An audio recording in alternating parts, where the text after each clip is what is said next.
Petra heard the baby crying before she even reached the edge of the village. She had been awake since before dawn. Her feet knew the path to the lower quarters so well she could walk it in darkness, which she did most mornings, because that was when the sick were worst.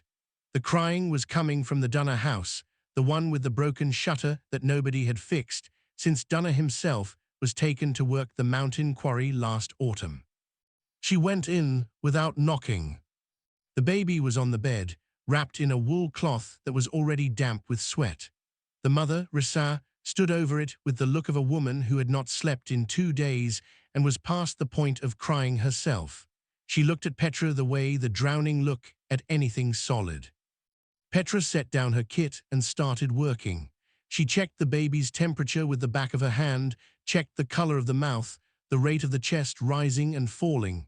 Fever, real fever, not the mild kind that broke on its own, the kind that had a direction it was heading. She had seen it before. Last winter, 4 children in 1 week. She had saved 3.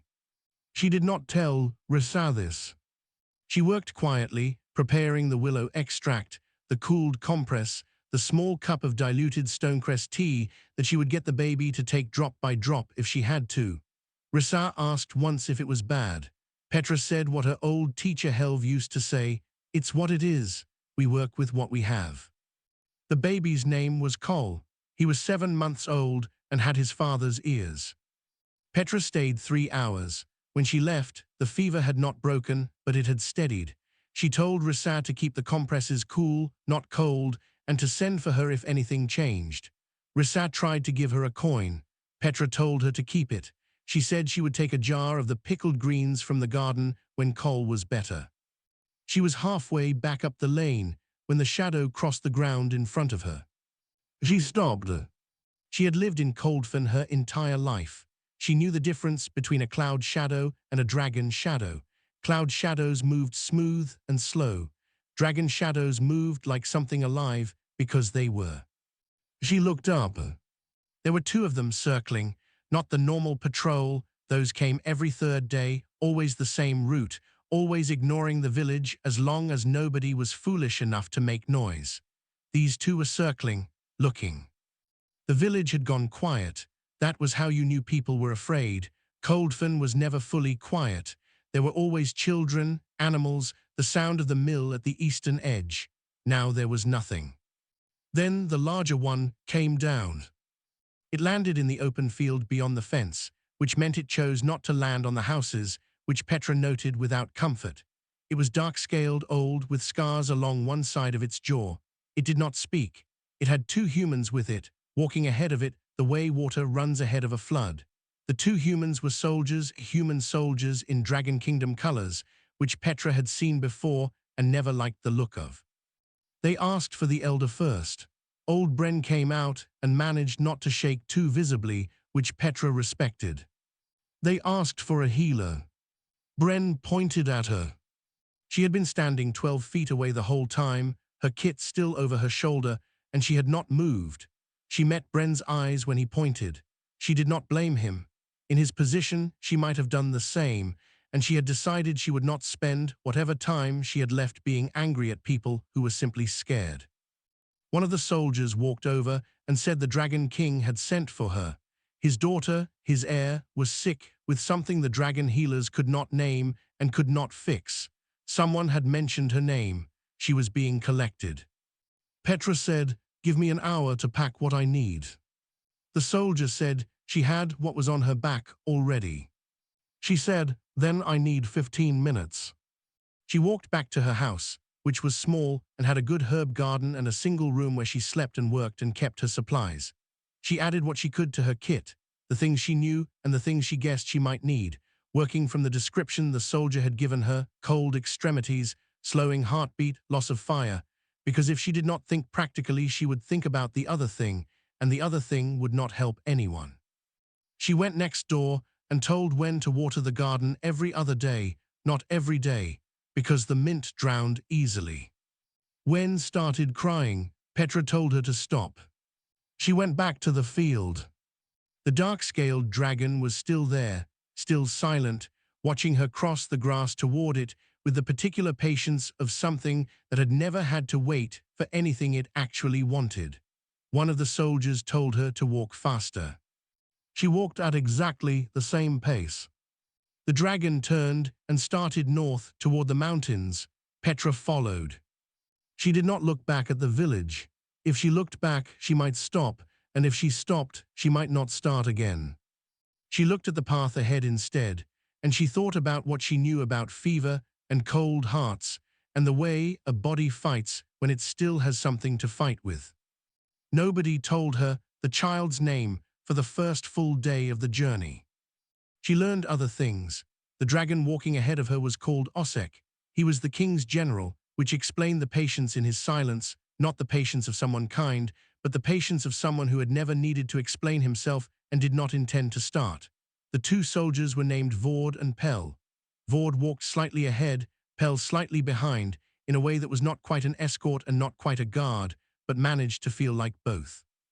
They moved through the highland road that skirted the Karath range, climbing steadily. The air thinned. The trees changed from birch and ash to sparse, dark-barked things that clung to the rock like they were arguing with the ground about whether to stay. By evening, they had reached the first real altitude, where the temperature dropped fast and the last light went gold against the stone faces above them. Osek had not spoken to her directly. He spoke to Vord occasionally, short words about pace and route. Once he looked back at Petra and said, without particular feeling, that if the child died, she would be considered responsible. Petra said, "Then I'll need to know everything your healers have already tried, so I don't waste time repeating it." There was a silence, then Osek told Vord to give her the report. Vord had it memorized: 3 weeks of failing treatment, mineral baths, heat applications, ceremonial fire breathing by the elder healers, altitude adjustments. They had moved the child to 3 different chambers at different elevations, dietary changes, prayer, which Vord reported with the expression of a man who had been told to include it and wasn't sure why. Nothing had worked. The child had gotten worse, then plateaued at worse and stayed there. Petra listened and said nothing. She was already working through it. The dragon healers had done everything they knew how to do, and all of it had been wrong, because all of it was built on one assumption, that heat fixes things.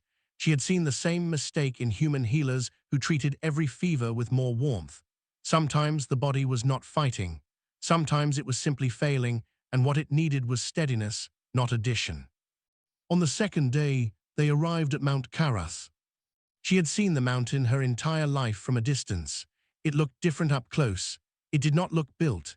It looked grown, the citadel structures emerging from the rock, the way bones emerge from a body, not placed there but belonging. The gates were enormous and old, carved with histories she did not have time to read. Inside, the scale of everything was wrong for a human. The corridors were wide enough for dragons in full form. The ceilings were 30 feet high. Her footsteps made sounds that seemed embarrassed by how small they were. She was taken not to a throne room, but to the nursery wing. That surprised her. She had expected something formal first, some ceremony of presentation, some dragon lord explaining the terms of her situation in a way designed to make her feel small. Instead, they went straight to the child. She took that as information. Whoever had made this decision was not interested in ceremony. They were frightened. The nursery was warm. That was the first thing. Warm and carefully made. The walls were smooth. The floor was layered with woven material in dark reds and golds. The light came from mineral panels that gave off a soft orange glow. Someone had spent real time making this room soft. That told her something else about the king. An old dragon was waiting inside. He introduced himself as Drath, counselor to the king. He was in his human-presenting form. Gray at the edges, moving with the careful slowness of something very old that was also very aware of being very old. He had found her name. He said so plainly, without apology, but also without pride. He said there was a record from 20 years ago of a human healer who had treated something similar in a soldier's camp. He had hoped the teacher might still be alive. He had found the student instead. Petra said, "The teacher taught me everything she knew. That will have to be enough." Drath looked at her for a moment in a way she could not fully read. Then he moved aside. The child was in a large low cradle at the center of the room. She was the size of a large dog, small for her age, her scales the color of copper that had gone dull. Her breathing was slow and effortful, each breath a project. The fire sacs along her throat, Petra could feel them as dense nodules when she placed her hand gently against the child's neck, were contracted and cold. She had her hands on the child before she heard the footsteps behind her. She did not turn around immediately. She finished what she was feeling for. When she turned, the Dragon King was in the doorway. He was not in his war form. Even so, the room changed when he entered it. He was ancient, and that oldness had mass. His face was scarred along one side, one eye clouded, and he looked at Petra the way someone looks at a door they are not certain will hold their weight. He said, "Can you save her?" Petra said, "I need more time with her before I can answer that. What I can tell you is that everything your healers have tried has made it worse, so we start there." The room was very quiet. Then the king said, "Do what you need to do." Petra turned back to the child and got to work. The child's name was Sirin, and she had her mother's eyes. That was what Drath told Petra on the second morning, quietly, while the king was not in the room. Petra did not ask about the mother. She filed the information away in the place where she kept things that mattered but did not help the immediate problem. The immediate problem was that Sirin's fire sacs were not just cold, they were inflamed. Petra had mapped this out over the first day, working slowly, using touch the way she had been taught to use it, like a question. The heat applications from the dragon healers had not warmed the child. They had irritated tissue that was already struggling. The fire sacs were swollen from the inside, pressing against the airways, which was why each breath was a project. It was not a mystery. It was just something nobody in this mountain had thought to look for, because dragons did not get inflammation from heat. Their bodies processed heat entirely differently. What hurt a human child would not hurt a dragon child, or so the dragon healers had always believed, and belief makes people stop looking. She asked for willow extract, stonecress root, cool water, clean cloth, and a small bellows. The dragon healer who had been assigned to observe her, a young one named Teth, who had the expression of someone trying to appear less interested than he was, told her those were human remedies. She said, "Yes, so is the problem. Bring me what I asked for." Teth left and came back with everything. She noticed that he had not argued further. She would remember it. Young human woman was brought to assist her. Her name was Nessa. She had been working in the Citadel's lower levels for 3 years, which meant she had survived 3 years in a place most humans did not survive long in, which meant she was either very quiet or very careful or both. She was both. She answered Petra's first question about the supply room with the quick precision of someone who had memorized everything about her surroundings years ago because her life might one day depend on it. Petra gave her tasks, clear, specific tasks, nothing vague. Nessa did each one well and waited for the next without speaking, and Petra found the rhythm of that easy to work in. The treatment was slow. That was the nature of it. She was not fixing the fire sacs. She could not fix them. They were not her body and they were not human anatomy. She was reducing the inflammation around them, creating space, letting the child's own system do what it was already trying to do. The willow extract went into a diluted preparation that she administered in small amounts. The cool compresses regulated Sirin's temperature without dropping it dangerously. The bellows she used twice, when the breathing went shallow enough to worry her, to gently clear the airway. By the end of the second day, nothing had visibly improved, but Petra knew the difference between no change and the wrong kind of change, and this was the first kind.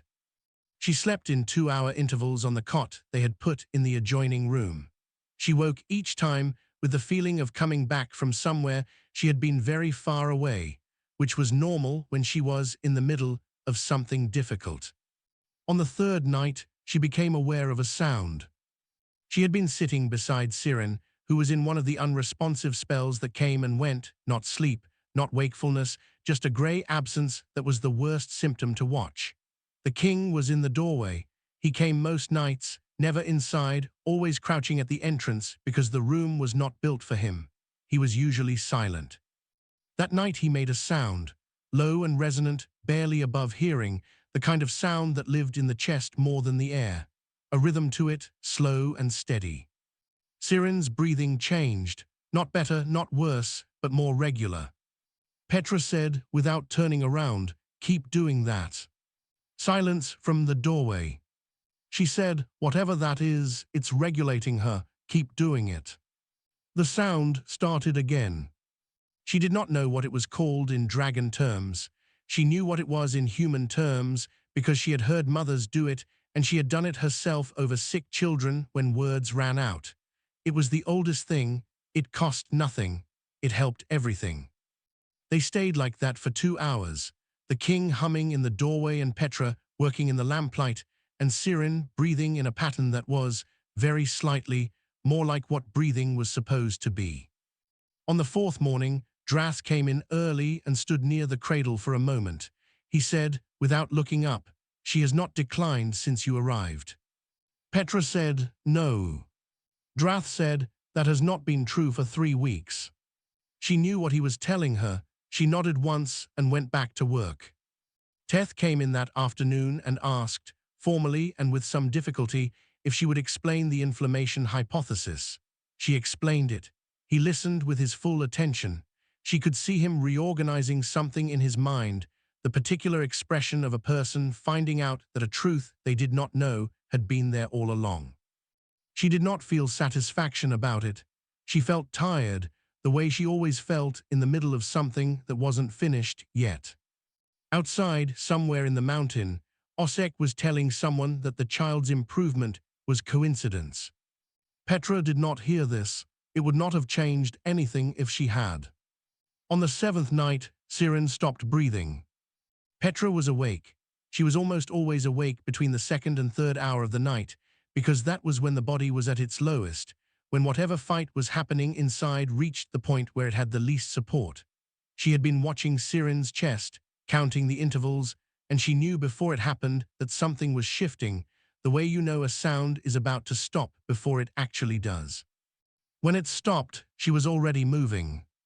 She called for Nessa in a voice that was not loud, but carried everything it needed to carry, and she started clearing the airway.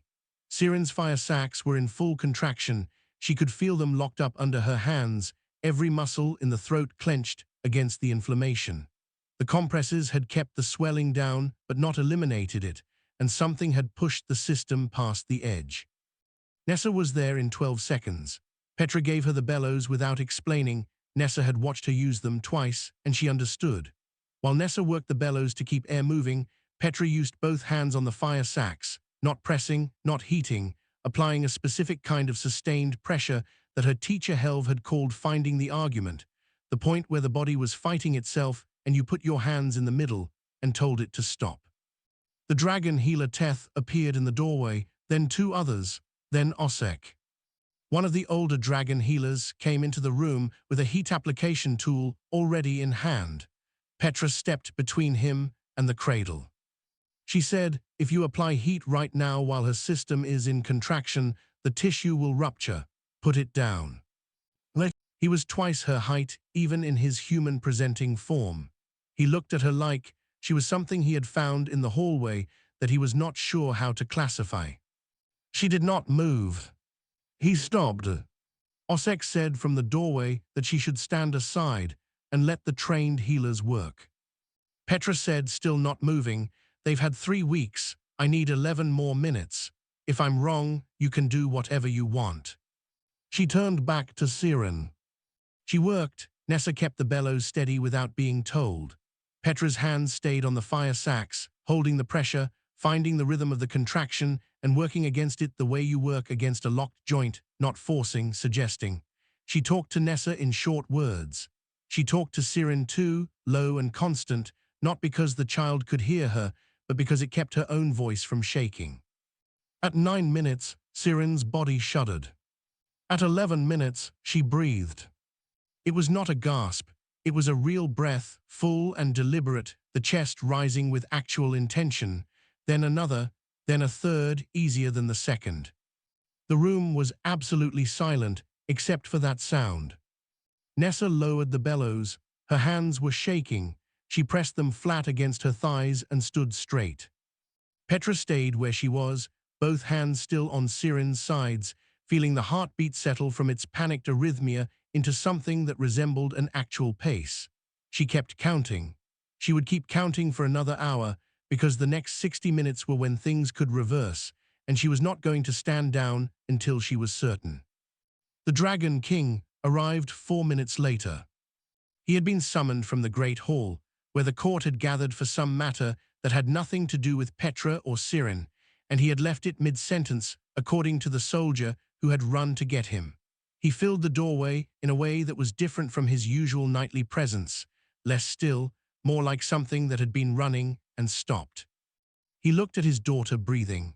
He looked at Petra, who was covered in ichor from the compresses she had ripped away during the crisis, sitting on the floor with her back against the cradle because her legs had finally decided they were done. He did not speak. The sound he made was not the low hum from before. It was something larger and broken, a sound that shook the wall panels slightly, that made the lamps flicker, something that did not have a name in human language. It went on for several seconds and then dropped into silence. Petra looked up at him. She said, "I need a better lamp in the northwest corner. The angle is wrong for reading her eyes." Osek was still in the doorway. He had not moved the entire time. Petra became aware of him only when the king looked at the dragon healer who had tried to step forward, and then at Osek, and the quality of that look was different from anything she had seen on Vorath's face before. The dragon healer left. Osek left a moment later, his footsteps going down the corridor in a way that grew quieter for a long time. Teth stayed. He sat in the corner and did not speak. He watched Petra work for the next hour with the expression of someone who had been shown a door they did not know existed. Near dawn, Vorath spoke. He said his daughter's mother had died the night Siren was born. He said for 3 weeks he had been told there was nothing to be done, and he had not been able to accept it. Petra said, "Neither could I." It was not a grand thing to say. It was the only thing she had. The lamp in the northwest corner had a better angle by the time the sun came up. Siren produced her first flame on the 12th day. It was not much.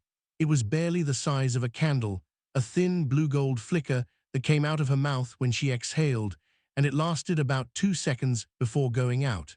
She looked at the air where it had been with an expression that Petra could only describe as surprised, which she had not expected to find on a dragon's face. Then she tried again. This one was larger. Vorath, who was in the doorway, went completely still. The third flame reached almost to Petra's arm, which was resting on the edge of the cradle. She moved her arm. Siren tracked it with her eyes and made a sound that was not distress. It was the opposite of distress. Petra recognized that sound. She had heard it from human Barbies when they had been sick for a long time and suddenly felt well enough to want something. She said to no one in particular, "She's hungry." The nursery had been a quiet room for 12 days. It became considerably louder after that. Drath entered the court record that afternoon. He was precise about it, as he was precise about everything: the timeline of the illness, the timeline of the treatment, what had failed, what had worked, and why. He wrote it without commentary, which meant the record itself was the commentary, because it said plainly, 3 weeks of dragon healing had accomplished nothing. 12 days of a human nurse's treatment had accomplished this. The record went to the court scribes. From there it moved, the way information in a court always moved, which was faster than anyone official acknowledged and in more directions than anyone could control. The dragon healers responded in various ways. 2 of the older ones became very quiet and remained that way. One submitted a formal objection to Drath, arguing that the child had been on the natural path to recovery and Petra's work had been coincidental. Drath recorded the objection and also the date it was filed, which was 4 days after Siren's recovery, and said nothing else. Teth asked to read Drath's record in full, which Drath permitted. Then Teth asked if there were any human sources in the Citadel archive on inflammation and airway management. There were 2. Teth found them himself and brought them to the nursery and asked Petra 3 specific questions about them. She answered all 3. He came back the next day with more questions. Nessa, meanwhile, had done something that Petra only found out about later. On the 9th day, still 3 days before Siren's first flame, Nessa had gone to Drath on her own and asked if she could access the archive. She had framed it carefully, the way a person who had survived 3 years in a citadel by being invisible knew how to frame a request, not as wanting, but as potentially useful. She said that if she understood the human medical sources better, she could assist Petra more effectively. Drath had looked at her for a moment and then taken her to the archive himself. She went back every afternoon after that. Osek was absent from the court for 3 days following the crisis night. When he returned, he requested a private meeting with Vorath and argued, calmly and thoroughly, that the situation needed to be managed. He said the wrong interpretation of events could undermine the social order that made the kingdom stable. He said a human healer becoming significant in the citadel set a precedent that would be difficult to contain. He was not wrong that these were real concerns. He laid them out well. Vorath said he would consider it. The 3 dragon lords who ruled the eastern ranges sent formal messages of congratulation on the heir's recovery. The subtext in each of them was the same. They had heard something, they were not sure what it meant, and they were waiting to see what Vorath would do about it. In Coldfen, a merchant coming back from the market town of Veth said he had heard the Dragon King's child had been cured by a human healer from a border village. The people who heard this did not know what to do with it. It did not fit anything they knew about the world, which was that the world worked a certain way and always had, and probably always would. Wen, who had been watering Petra's herb garden every other day without fail, put her hands in the soil for a while and did not say anything. On the 15th day, Vorath entered the nursery in his human-presenting form for the first time. He did not take the chair. He sat on the floor, with the matter-of-fact ease of someone who had decided not to care about dignity today. Siren, who was now alert and opinionated and extremely interested in anything that moved, noticed him immediately and began making her way across the cradle with the unsteady determination of a creature who had just figured out she had limbs. He watched her. His face did not do many things, but it did something then that Petra did not have a word for. He said, "She likes moving toward things now, she didn't before." Petra said, "That's what health looks like when it comes back. The body remembers what it wanted." He was quiet for a moment. Then he said there would be a formal court assembly in 3 days. She was expected to be present. He said he wanted her to hear it from him directly, not from a soldier. So she did not spend 3 days expecting the worst. She looked at him. She said, "Should I?" He said, "No." She nodded and went back to what she was doing. Saran had gotten hold of the strap of Petra's healer's kit, which was hanging off the cradle's edge. She was pulling it with the single-minded purpose of a creature who had just discovered that things could be pulled. Petra moved the kit. Saran made a sound of extreme objection. Vareth almost smiled. The court chamber was built for 50 dragons in war form, and it was full. Petra had been in large rooms before: the great barn at the Vuth market, the quarry assembly hall where the dragon overseers read out work assignments every month.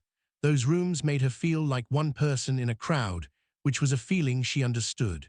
This room made her feel like a different kind of small, the kind that had nothing to do with how she felt about herself and everything to do with mathematics. She walked in beside Druth, who moved at a steady pace and did not look at her, which she understood was a form of respect. The assembled court watched her cross the floor. She noticed, at the far end of the room, a group of people standing together who were not dragons, human workers and servants from the citadel levels, brought up for reasons she did not yet know. She spotted Nusser among them. Nusser was standing very straight. Vareth entered last. He took the throne and looked at the room for a long time without speaking, long enough that it stopped being a pause and became something deliberate. Then he spoke. He did not use ceremony. He described what had happened, the 3 weeks of illness, the failing treatments, the decision to bring a human healer to the citadel. He said the dragon healers had failed. He said this while looking at them, not away from them. He said a nurse from a border village with no title and no war record had saved the Dragon King's heir by knowing something the dragon healers did not know, and by refusing to stop working when every condition in the room was designed to make a person stop. He said, "I have ruled this kingdom for 300 years, believing that power was a question of fire and scale and age. I was mostly right. I was entirely wrong about what matters most." Asak was somewhere in the assembled court. Petra did not look for him. Varath announced 3 things. The first, Petra was granted the status of free person of the Karath kingdom. No taxation, no conscription, no seizure of goods. The status was hers for life, and it applied to any place she worked. The room did not react to this audibly, but something shifted in it, the way air shifts before weather changes. The second, a healer's compact was established in the Dragon King's name. Dragon soldiers were prohibited from interfering with healers' work in any human settlement in the kingdom. Medicine shipments designated for healer posts were exempt from inspection and taxation. No healer could be conscripted without their consent. The compact would be distributed to every settlement within 60 days. From the group of human workers at the far end of the room, a sound started. Not applause, nobody had told them they were allowed. Something quieter, the sound of a held breath releasing. The third, Varath asked. He said the word asked, and said it again in case it had not landed, if Petra would be willing to spend 1 year training dragon healers in her methods. He said the compensation would be appropriate and the decision entirely hers. He said the first 2 grants stood regardless of her answer. Petra had known since the night before that she would say yes. She had worked through the reasons the way she worked through any problem, not emotionally but practically. There was more work here than in Kuldfun. Tuth was already asking questions. Nussa was in the archive every afternoon. If she went home, she would leave something unfinished that did not have to be unfinished. She said yes. Then she said, "I need a real healer's post, not a storage room with a cot, a room with proper light and a supply line that doesn't get taxed before it arrives." Varath said, "Done." She said, "And Nussa works with me, same legal status." There was a pause. Druth wrote something in the record, his pen moving without hesitation, which Petra noted. Varath said, "Done." From the far end of the room, Nussa had gone very still. Then she pressed both hands flat against her thighs and stood even straighter, and her face did something it might not have done in a long time. The ceremony ended. The court began to move. Asak was not at the formal close. Dreth wrote in the record that the Dregunlud had departed approximately midway through the proceedings. Petra went to the nursery before she did anything else. Sarun was awake and already in the process of trying to climb out of the cradle, which she was not yet physically capable of, but had not stopped attempting. She noticed Petra and changed direction immediately, moving toward her with the purposeful scramble of a creature who had decided that this particular person was worth getting to. Varath was in the doorway a few minutes later, back in his usual position, watching. He said, "You are not what I expected." Petra was untangling Sarun's claw from the strap of her kit, which the child had located and claimed again with obvious satisfaction. She said, "Most people aren't, if you look long enough." He said, "Will you actually come back after you've seen Kuldfun?" She thought about Wen and the herb garden and old Bren who had pointed at her in a field and been afraid. She thought about Helv, who had believed the body always wants to live. She thought about Tuth's questions and Nussa in the archive, reading. She said, "Yes." She finally got the strap free. Sarun sat back and produced a flame, full, bright, steady, a real dragon flame, and held it for several seconds, watching it with obvious pride. Petra looked at her. She thought about the 7th night and the 11 minutes, and Helv's voice in her head saying the body always wants to live. The healer's job is just to agree with it. She thought, "We agreed." She didn't say it out loud. She didn't need to. Sarun sneezed, extinguished the flame, looked confused, and immediately tried to produce another one. Petra moved her kit to the other side of the cradle and got out of the way.